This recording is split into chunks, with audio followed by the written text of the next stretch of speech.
Hello everybody, I'm here to show you how to make your own divining rods and how to use them. So the first thing you're going to need is a wire hanger. No wire hangers! No, just kidding. Make sure it is not a painted hanger. Sometimes they'll be white or coated with something. This is the only one I could find in my house. You don't need this cardboard piece that you can take off once you do what I'm going to show you how to do. So you get a pair of wire cutters. If you don't know how to use them, find somebody who does. And you want to just cut this part off. I just cut it right about where this little elbow is here. But wherever you want to cut it is fine. Just cut it so you get rid of that. Just throw that away. So then you've got this long piece of wire. Go ahead and straighten it as best you can. Then you're going to take those wires and you're going to bend them into an L shape. So you need to have the bottom part the right size to grip your hand, okay? And the top part is the rest of it. So you're going to cut it in half. Bend it like this into the right angle, as close as you can to a good right angle.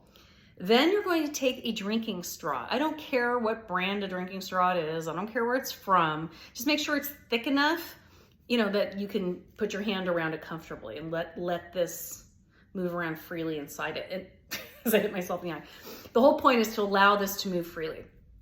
At the bottom, you want to hook it up with some pliers and squeeze it just to keep the straw from falling off. Okay, so now you've made a divining rod. Once again, just trim this into one long piece of wire, bend it at a right angle like this, big enough for a hand, slip your half of your drinking straw in there or the right length, bend that up and you got your divining rod. Simple, right?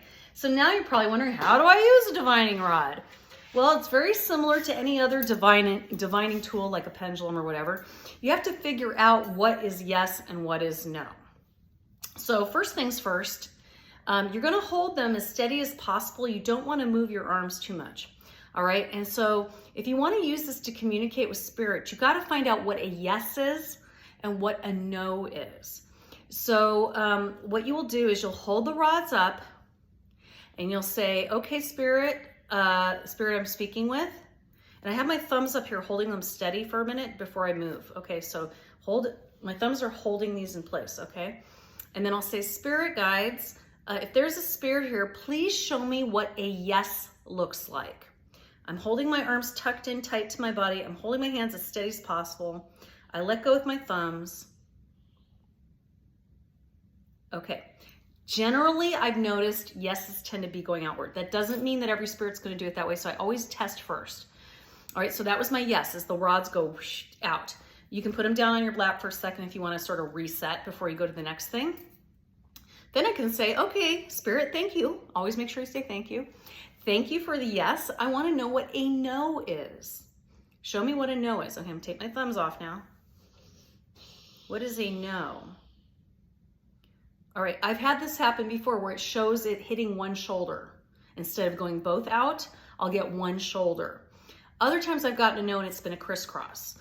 It's whatever they show you. Just take note of it. Okay, thank you, Spirit. I saw that you moved one outward, not the other one. That's a no.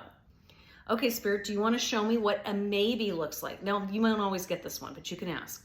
What would a maybe look like? Okay, so maybe was one shoulder and the other one almost goes to my shoulder. Okay, so then you can start, just remember, everything you ask, you have to say yes or no, unless you're asking it to show you where something is. And that way it'll turn in directions that you need it to. So you can ask it things like, are you a male? Oh, see, now we got to know that's crisscross. Okay. Maybe it had to warm up. I don't know. All right. That's not me doing that, by the way. All right. Are you, see, it's moving on its own at this point. I haven't even started asking a question. All right. Neutralize it. If you want to neutralize it, I just put my hands on my knees. Or if you're standing up, just, put your arms down for a second. All right. And you can ask the question more than once if you're not sure of the answer. And I'm guessing that maybe the rods moved because it already knew what I was going to ask, because it is coming through you. So, are you a female? Yes. See, they're both going outward towards my shoulders. Okay. So it's a female. Okay. Are you older than me? I'm 52. Yes, she's older than me. See how it works? If you want to know a name, you can say, does your name fall between A and H? Your first letter of your name fall between A and H. I'm gonna take my thumbs off. Okay, we got both to the right shoulder. I'm gonna say it's a no. Okay, is your name start with anything between I and N? Yes, okay. So now we've narrowed it down a little bit, so I can say, all right, does your name start with an I? Yes, okay. So we know it's a female and her first name starts with I. So then I could say, all right, and I'll think of some I names. All right, now because I'm an intuitive, I heard the name Irene in my mind. That doesn't mean it's right. But I could ask, I could say, possibly is this Irene? Oh, we got a definite no, not an Irene. Okay, what's another name we know with an I? Is your name Ida? Still a no. Okay, that's still a no to me. All right, is your name Isabel? Ding, ding, ding, I got a chill too. And that's the other thing you'll notice, you'll feel physical sensations in your body. I had chills run down my calves of all places. So her name is Isabel, excuse me. And we know she's old, okay? Isabel, did you live here in Georgia where I live? No, all right. Are you here because of me?